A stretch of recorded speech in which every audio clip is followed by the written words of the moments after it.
Joining us now to break down where we stand 8 days out from the November race is Dennard, a GOP commentator and a Trump advisory board member. So Paris, as we were saying, 8 days out from the election, and already more people have voted early in this election than did in the entirety of the 2016 race when it comes to early voting. Do you suspect that this will be the trend leading up to Election Day itself?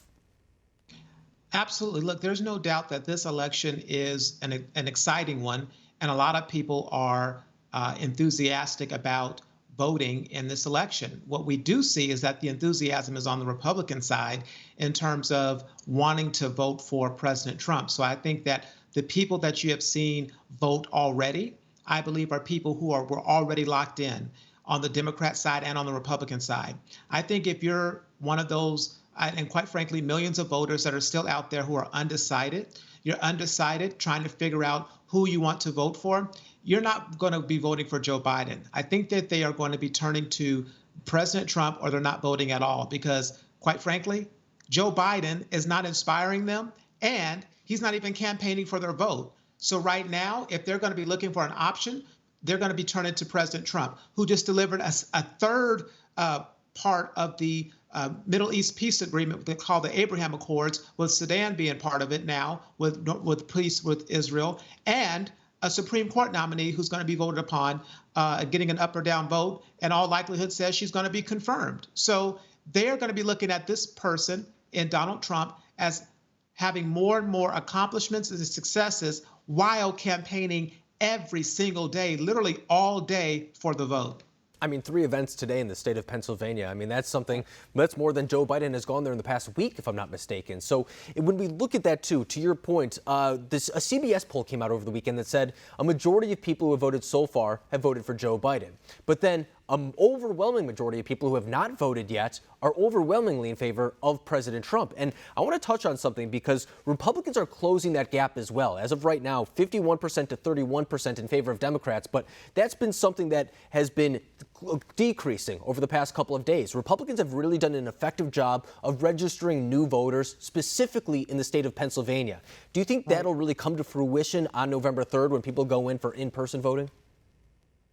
There's no doubt that the Republican National Committee and the GOP campaign, known as the Trump campaign, we call it Trump Victory Together, has made significant efforts and inroads into getting new voters to come out and support President Trump and register to vote.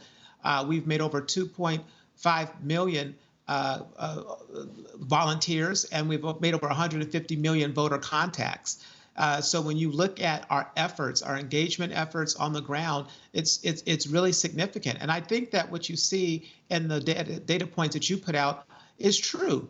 The American people are looking towards what the results, and the Trump campaign is narrowing in on that gap. And I think it's going to continue to be that way because, again, President Trump is campaigning. The Trump campaign and the RNC is on the ground. We're on the ground. And we're knocking on doors, we're doing phone banking, and we're aggressive about that. We have over 2,000 paid staffers across the country. And that is an effort, and on top of the fact that the RNC has a multi-million-dollar engagement in Black communities right now to go and canvass, it's going to make a difference. And it's worth noting, too, that President Trump won that state back in 2016. A lot of people think maybe it could be more competitive because Joe Biden claims to be from there, although he moved away when he was 9, something like that. But I think, too, that it's interesting that we're seeing Senator Kamala Harris go to Georgia over the next couple of days, possibly even Texas. I think it's been announced that they may be trying to be more competitive in those states as well. Do you think that that is a misallocation of resources, that they're making the same mistakes as 2016 when Hillary Clinton was campaigning in those states, as well as Arizona, but at the same time missing the states where the race was actually won, that being Michigan, Wisconsin, perhaps Pennsylvania? We have to look at where they're not going. And I think that they're writing off states every single day because the Biden-Harris ticket is not one that is actively going out and seeking the vote.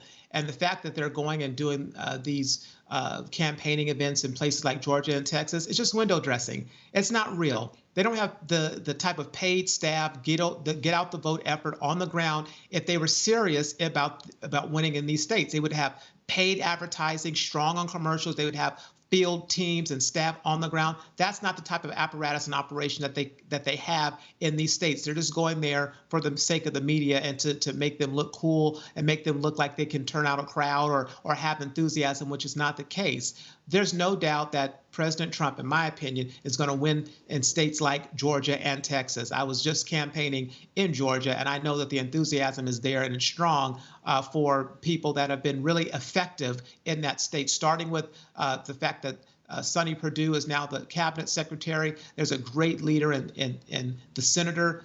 David Perdue has been a champion on issues like school choice and HBCUs, which means something down there in that state. And they have people like Brian Kemp, who's the governor, who's been an effective leader.